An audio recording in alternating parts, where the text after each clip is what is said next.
तरफ दिल्ली से एक बड़ी खबर आ रही है। दिल्ली के उप मुख्यमंत्री मनीष सिसोदिया ने आरोप लगाया कि बीजेपी के लोगों ने उनके घर में घुसकर उनकी पत्नी बच्चों पर हमला करने की कोशिश की है।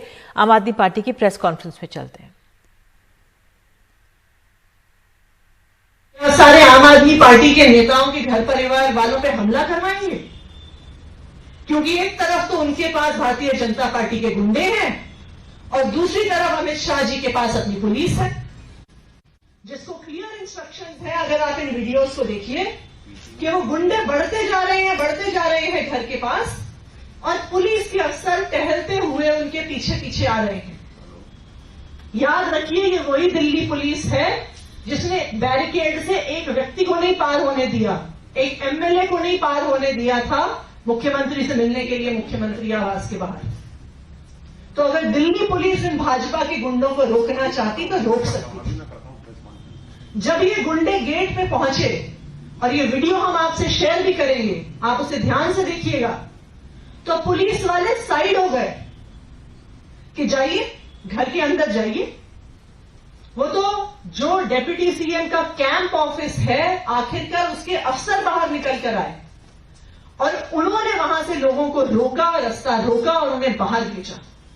वहां पे जो सिविल डिफेंस का स्टाफ था उन्होंने वापस भेजा, लेकिन भारतीय जनता पार्टी के गुंडों को पुलिस का पूरा प्रोटेक्शन था, अमित शाह जी द्वारा दिया गया प्रोटेक्शन था, क्योंकि उन्होंने ही गुंडों को भेजा और उन्होंने ही पुलिस को आदेश दिया कि उप मुख्यमंत्री के परिवार पर हमला होना चाहिए।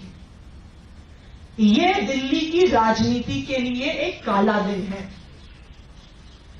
हर प्रकार की पॉलिटिकल डिफरेंसेस किसी भी पार्टी में हो सकते हैं। सब पार्टियां एक दूसरे के खिलाफ चुनाव लड़ती हैं, भाषण देती हैं, उनकी नीतियों पे सवाल उठाती हैं। हम भी चुनाव लड़ते हैं। हम जब एनसीडी में चुनाव लड़ते हैं तो वहां पे रूलिंग गवर्नमेंट पे सवाल पूछते हैं।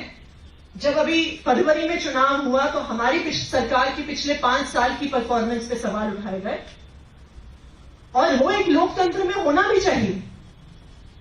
लेकिन आज दिल्ली की राजनीति में एक काला दिन है कि इन पॉलिटिकल डिफरेंसेस को लेकर आज मुख्यमंत्री के परिवार पर अमित शाह हमला करवा रहे हैं, और दिल्ली वालों को ये सब दिख रहा है। दिल्ली वालों ने देखा है कि किस तरह से 2020 के चुनाव से पहले किस घटियागिरी से भाजपा ने चुनाव लड़ा था, कि किस तरह से भाजपा के नेता रोज गाली गलौज करते थे, तरह तरह के हमले करवाए जाते थे।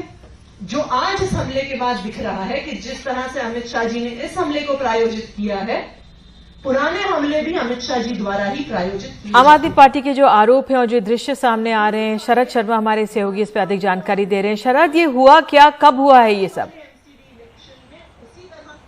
देखिए, ऐसा है कि आज दोपहर की बात है, 12 बजे की, 11:30 बजे का बीजेपी ने एक प्रोटेस्ट कॉल किया था मनीष सिसोदिया के घर के बाहर। उनके घर का घेराव करना था, तो उसी में कुछ जो बीजेपी के कार्यकर्ता थे जो प्रोटेस्ट में आए थे, वही पहले मनीष सिसोदिया के घर की तरफ बढ़े और उनके गेट तक पहुंचे और उनके घर के अंदर तक घुस गए। बाहर नेम प्लेट थी वो तक तोड़ दी। वैसे अगर हम ऐसे देखेंगे तो हमें दिखाई देगा कि ये कुछ नहीं हुआ है, केवल घर के अंदर घुसे हैं। लेकिन अगर आप किसी के घर प्रोटेस्ट करते हैं, मंत्री के घर पे, तो पुलिस की जिम्मेदारी होती है, क्योंकि अचानक हुआ प्रोटेस्ट नहीं है, ये बाकायदा प्लान प्रोटेस्ट था। मीडिया को इन्विटेशन था 11:30 बजे के लिए। तो इसमें जो जिम्मेदारी थी पुलिस की वो ये थी कि मनीष सिसोदिया डिप्टी सीएम के घर के इर्द गिर्द बैरिकेडिंग की जाए, जिससे कि जो प्रदर्शनकारी है वो घर के आसपास तक ना आ सकें। लेकिन वीडियो में साफ दिखाई दे रहा है कि आप बैरिकेडिंग तो छोड़िए, घर के आसपास छोड़िए, गेट खोलकर घर के अंदर तक प्रदर्शनकारी घुस गए।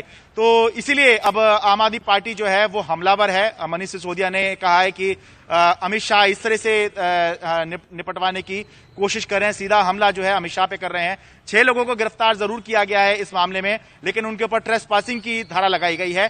ट्रेसपासिंग तो बहुत एक छोटी चीज होती है, हमें एक बड़ा संदर्भ समझना चाहिए कि अगर इस तरह से किसी और राज्य में हुआ होता कि वहां पर मंत्री के घर के अंदर लोग प्रदर्शन करते घुस जाएं, तो हमें सोचना चाहिए कि इस समय क्या हो चुका होता। बहुत से लोग सस्पेंड हो चुके होते। लेकिन दिल्ली में हमने देखा है कि ये मामला तो छोड़ दीजिए, इससे पहले मुख्यमंत्री तक पे किसी ने स्याही फेंकी, यह हमला हुआ तो कुछ खास नहीं होता है। तो इसलिए आम आदमी पार्टी जो है हमलावर है बीजेपी के ऊपर, अमित शाह के ऊपर, गृह मंत्री के ऊपर। बिल्कुल शरद, इस जानकारी के लिए धन्यवाद और नजर बनाए रखें। और वाकई में चिंताजनक स्थिति है कि देश की राजधानी दिल्ली में उप मुख्यमंत्री के निवास के घर के बाहर इस तरह से दृश्य सामने आते हैं और खुद उनको ट्वीट करके इसकी जानकारी देनी पड़ती है।